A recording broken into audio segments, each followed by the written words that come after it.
Assalamu alaikum. Welcome to my channel again. तो प्यारे दोस्तों, सबसे पहले आप मेरे चैनल को लाइक और सब्सक्राइब कर दें अगर आप ऐसी मज़ीद किस्से और कहानियाँ सुनना चाहते हैं तो। आज का जो हमारा मौजू है उसका उन्वान है मालिकुल मौत का अफसोस और शद्दाद की जन्नत। कहते हैं कि मालिकुल मौत ने बारगाह रब्बुल इज्जत में अर्ज की, ए मौलाए करीम, मैंने करोड़ों लोगों की जानें कब्ज की हैं, मगर दो जानें ऐसी हैं जिन्हें कब्ज करते वक्त मुझे बड़ा ही सदमा और अफसोस हुआ है। मैंने तेरे हुक्म की तकमील की मगर नहायत ही दुख के साथ, और वो दो एक माँ और एक बेटा था। वाकया कुछ इस तरह से है कि एक जहाज गर्क हो गया था और एक औरत अपने शेरखोर बच्चे के साथ एक तख्ते का सहारा लेने में कामयाब हो गई। तख्ता दरिया में बह रहा था और माँ और बेटा इस पर सवार थे। ए मौलाए करीम, अचानक तेरा हुक्म हुआ और मैंने माँ की जान इस तख्ते पर निकाल ली। मेरे लिए परेशान कुन बात ये थी कि माँ मर चुकी है, अब बच्चे का क्या हश्र होगा। बच्चा एक टूटे हुए तख्ते पर सवार है और तख्ता हर आने वाली लहरों से टकरा रहा है जो किसी वक्त भी किसी तेज लहर की जिद में आकर उलट सकता है। बच्चे के लिए ना खुराक का इंतजाम है, ना किसी निगरान का बंदोबस्त है। दरिया के किनारे धोबी कपड़े धो रहे थे। अचानक किसी की इस बच्चे पर नजर पड़ी तो तख्ते को खींच कर ले आए। वो सब बड़े हैरान हुए कि माँ मर चुकी है, बच्चा या बेयार व मददगार तख्ते पर जिंदा सलामत मौजूद है।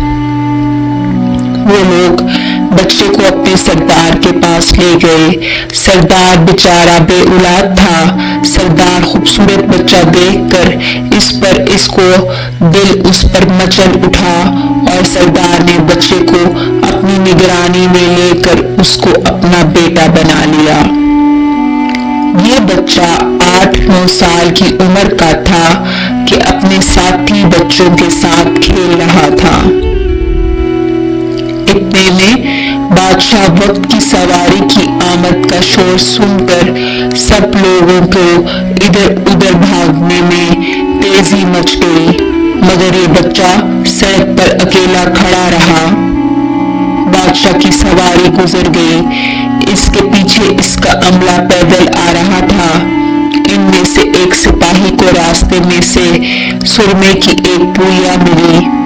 इत्तेफाक से इस बच्चे की नजर बहुत कमजोर थी और सुरमे की इसे बहुत जरूरत थी, लिहाजा इसने वो सुरमा बिहा हिफाजत अपने पास रख लिया। आंखों में लगाने से पहले इसे ख्याल आया कि ये सुरमा तकलीफ ना पहुंचाए। लगाने से पहले किसी दूसरे शख्स पर आजमा लेना चाहिए।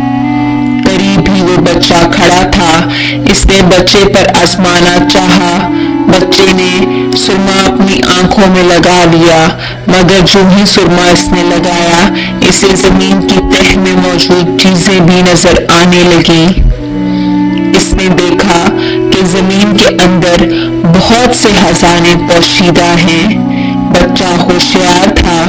इसने चीखना चलाना शुरू कर दिया कि सुरमा लगाने की वजह से मेरी आंखों में सख्त तकलीफ हो गई है। वो लोग सुरमे की पुड़िया गिरा कर चले गए। बच्चा सुरमे की पुड़िया उठाकर घर पहुंचा और खुशी खुशी बाप को सारा वाकया सुनाया। सरदार बड़ा ही खुश हुआ। बाप ने कहा, हमारे पास आदमी भी हैं और गधे भी हैं। तुम सुरमा लगाओ, हम तुम्हारे साथ चलते हैं। जहां कहीं खजाना पाओ हमें बताओ, हम निकाल लेंगे। چنانچہ ایسا ہی ہوا۔ بچے کے بتانے پر وہ لوگ خزانہ نکالنے لگ گئے۔ تھوڑے ہی عرصے میں امیر بن گئے۔ بچہ جوان ہوا تو اس نے اپنے پر پرزے نکالنا شروع کیے۔ ان کے پاس دولت کی فراوانی ہو گئی۔ زمین کے تمام خزانے اس کی نظروں میں تھے۔ اس نے آہستہ آہستہ بہت سے آدمی اپنے ساتھ ملا لیے۔ اس کے بعد تمام سرداروں کو ادھر ادھر کر دیا اور خود سردار بن گیا۔ آخر نوبت یہاں تک آ پہنچی کہ اس نے بادشاہ کے ساتھ بھی ٹکر لے لی اور اسے مغلوب کر کے خود بادشاہ بن گیا۔ اس بچے کا نام شاداد تھا اور یہ وہی بچہ تھا جس کی ماں تختے پر ہی مر گئی تھی اور یہ اکیلا دریا کی لہروں کے ساتھ بہہ رہا تھا۔ کہتے ہیں کہ جب یہ برسرائے اقتدار آیا تو اس نے حکم دیا کہ ایک ایسا کمال درجے کا شہر آباد کیا جائے جس کی ایک اینٹ سونے کی ہو اور دوسری چاندی کی ہو۔